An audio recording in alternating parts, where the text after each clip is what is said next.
There was a woman I used to see almost every day. Same place, same time, always wearing the same long dark dress. She never spoke to anyone.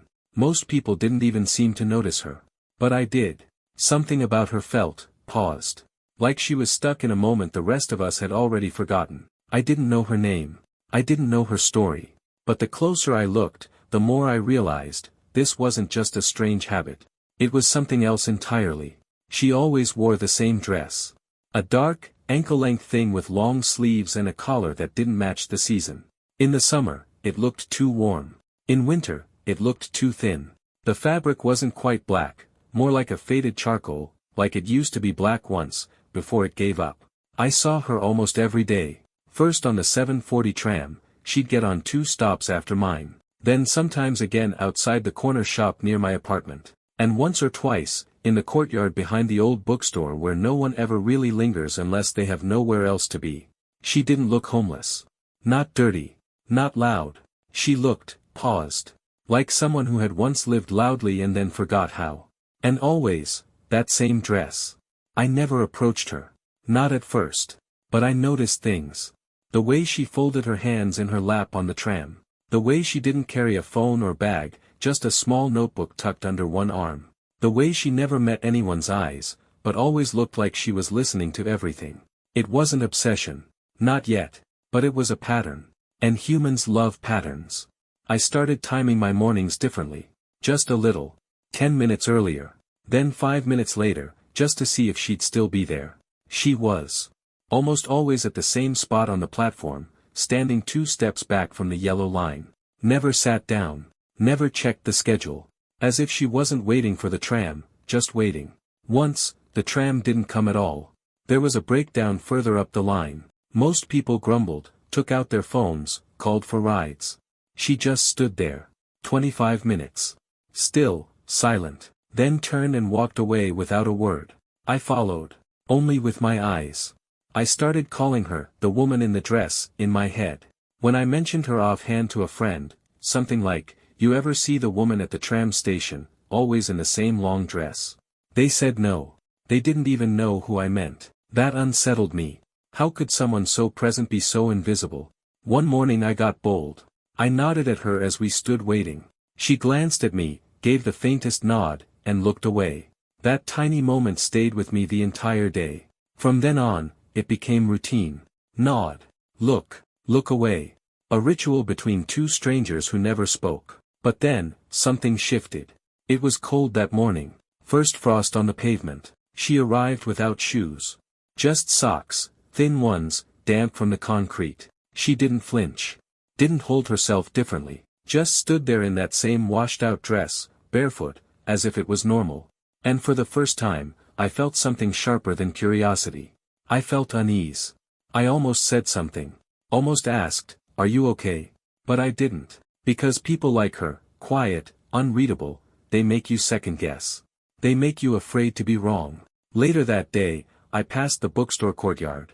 She was there, sitting on the same old bench. Still barefoot. Writing something in her notebook, lips moving soundlessly. When I stopped, she looked up. Our eyes met, not in that fleeting way, but directly. And for the first time, I realized. She knew I'd been watching her all along.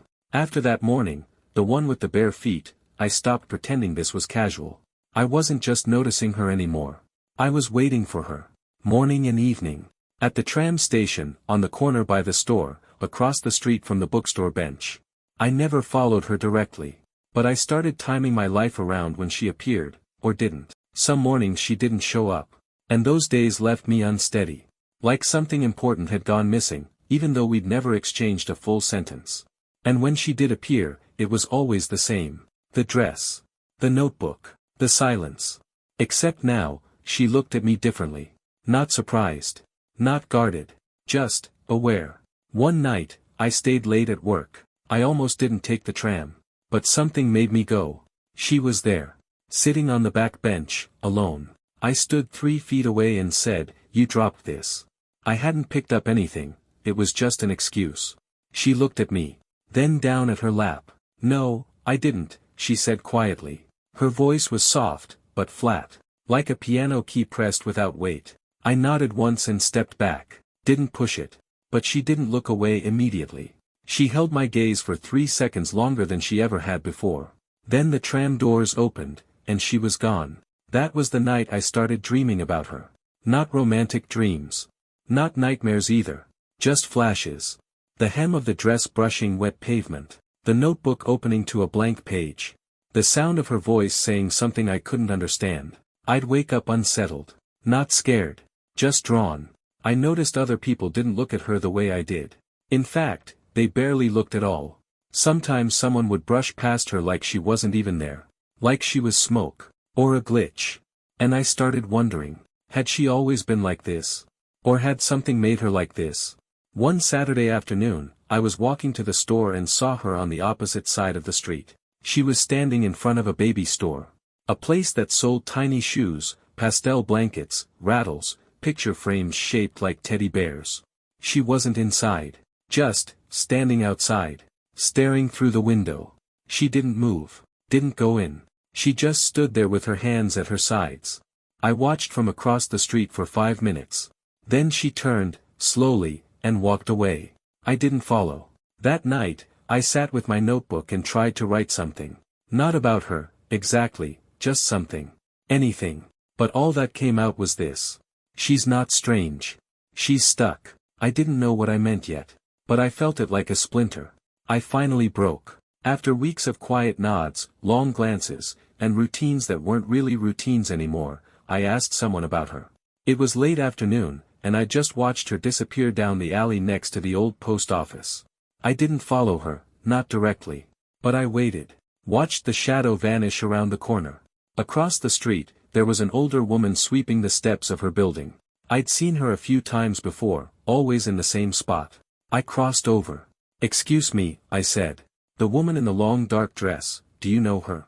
She looked up slowly, leaning on her broom like she needed it to stay upright. Her eyes narrowed. "Which one?" I blinked. "Tall, maybe late 30s. Always carrying a notebook. Doesn't speak much." The woman frowned. Then, "That one. Emicham. She's lived here a while." I waited for more. She didn't offer it. "Do you know her name?" She hesitated. Then she said, "She doesn't talk to people. Not anymore. Best to leave her be." Something in the way she said it made me pause. "What happened to her?" I asked. The woman looked at me, not angry, not suspicious. Just, tired. Some stories don't need repeating. Just respecting. Then she turned and went inside. That should have been the end of it. A closed door. A polite warning. A reason to stop looking. But it wasn't. Now I needed to know more. Because, not anymore, meant something used to be different. The next day, she wasn't at the tram station. The day after that, still nothing. I started checking all the usual places, the bench by the bookstore, the sidewalk in front of the baby store, even the alley behind the apartments. Nothing. A part of me, the rational part, said I was being ridiculous. That people come and go. That maybe she was sick, or out of town, or avoiding the cold. But another part, the one that watched her for weeks without knowing why, that part felt like I'd broken something. That maybe asking about her was crossing a line I hadn't seen. On the 5th day, I almost didn't go out at all. But something pulled me to the mailbox on my way back from work. I opened it, and there, folded in half and slipped between ads and bills, was a small piece of paper. No envelope. Just my name in neat, careful handwriting. Inside, one line. "If you come tomorrow, I'll show you." No signature. No need. The next morning, I didn't go to work. I couldn't. All night I'd stared at that piece of paper. "If you come tomorrow, I'll show you." It wasn't a trap. I didn't feel afraid. But it wasn't casual either. It was like being invited into someone's memory. I waited until after 9 a.m., long enough that the neighborhood was quiet again. Then I walked to the old building where I'd seen her disappear once before. A 4-story walk-up, bricks faded, windows uneven like teeth. The front door was propped open with a stone. No one stopped me. The staircase creaked more with each level. 2nd floor. 3rd. Then the top, half finished, with exposed beams and broken plaster. And at the very end of the hall, one door. Slightly ajar. I hesitated. Then knocked once. No answer. I pushed. The air inside was still. Dusty. Dry. She was sitting in the far corner, by the window, on a thin mattress on the floor. Same dress. Same notebook. But her hair was pinned up for the first time. Neat. Intentional. She didn't look surprised to see me. She just said, "Close the door." I did. The room was almost empty. No lights. One old chest. A blanket folded at the edge of the mattress. A mug on the windowsill. That was it. Except the wall. One wall, the one opposite the window, was completely covered in drawings. Childlike. Marker, pencil, crayon. All stuck up with yellowed tape and thumbtacks. Some were faded. Others newer. They weren't good, technically. But they were full of emotion. A house. A cat. A rocket ship. A face with a huge smile. At the center of them all, a figure drawn over and over, small, with messy hair and bright red shoes. I didn't say anything. I didn't have to. She stood, slow and stiff, walked to the chest, opened it. Inside were neatly folded clothes. All identical. All the same dark dress. At least 6 or 7 of them. All the same size. The same shape. The same one she wore. She turned to me. This was his favorite. The dress. He called it my storybook dress. Said I looked like someone who lived in the clouds. She said it without trembling. Just matter of fact. Like she'd practiced it 100 times in her head. I wanted to ask, who? But I already knew. He was 5. Loved space. Drew stars on the ceiling. Talked in his sleep. She looked past me. Out the window. He disappeared on a Thursday. My chest tightened. We were at the park. I let go of his hand for 1 second. 1 second. She pinched 2 fingers together in the air. They never found him. No footage. No witnesses. 1 minute he was there, the next, he wasn't. She paused. Then pointed at the wall of drawings. I wear this dress every day. Because if he ever comes back, even just for a second, I want him to know I never changed. That I never stopped waiting. That he'd still recognize me. Silence stretched between us. Then she added. And maybe if I don't move on, neither will he. I sat down on the floor without asking. There was nowhere else. No chairs. No table. Just the mattress, the chest, and the walls full of him. She didn't tell me to leave. She didn't tell me to stay either. She just lowered herself back onto the mattress and looked at me like I was a guest in a house built entirely of memory. No anger. No expectation. Only that deep, exhausted stillness that comes from years of waiting without answers. We sat like that for a while. No conversation. Just silence, the kind that carries weight. She eventually spoke again. Most people try to fix me. I looked at her. You didn't. I didn't know if it was a compliment or a warning. She kept going. They brought books. Therapists. Advice. They told me I had to let go. That I needed closure. She looked at the drawings. But no one ever said, I believe you. Or even just, I see you. I didn't know what to say. So I said what I meant. I see you. That changed something. She didn't cry. Didn't thank me. But she nodded, once. Like something inside her had shifted half a degree. After that day, I came back. Not every day. Not even every week. But often. She never asked me to. But she always opened the door. Sometimes we sat in silence. Other times, she'd show me a new drawing. One she'd made from memory. She never said his name. Not once. But it filled the room anyway. It was in the corners. The folds of her dress. The way she looked toward the window whenever she paused. One night, I brought food. Nothing fancy. Just soup in a thermos and 2 rolls of bread. She smiled, the first real one I'd ever seen. He liked bread too. Thought it was boring. Called crusts the burnt part. We laughed. It hurt. I didn't tell anyone about her. Not friends. Not coworkers. Not family. She became something I carried, like a secret I hadn't earned, but couldn't let go of. Not because I pitied her. But because, in her grief, she had built something, solid. A world of her own rules. Her own rhythm. I didn't want to break it. I just wanted to sit beside it. It had been a week since I last saw her. A full 7 days. I told myself not to worry. She had disappeared before, briefly. Her life didn't revolve around my visits. I wasn't owed a pattern. But this time felt different. The light in her window was off. The door at the top of the stairs was locked. The drawings were gone from the outside wall, at least the ones near the cracks in the door frame that used to peek through. I checked the bench by the bookstore. Nothing. I stood across from the baby store for 20 minutes. Still nothing. It was like she had been removed. Not just missing. Erased. On the 8th day, I climbed the stairs again. Same building. Same creaking steps. Same cold draft. The door was still closed, but this time, unlocked. I knocked once. Then pushed it open. The room was empty. Completely. No mattress. No drawings. No chest. No curtain. Not even dust.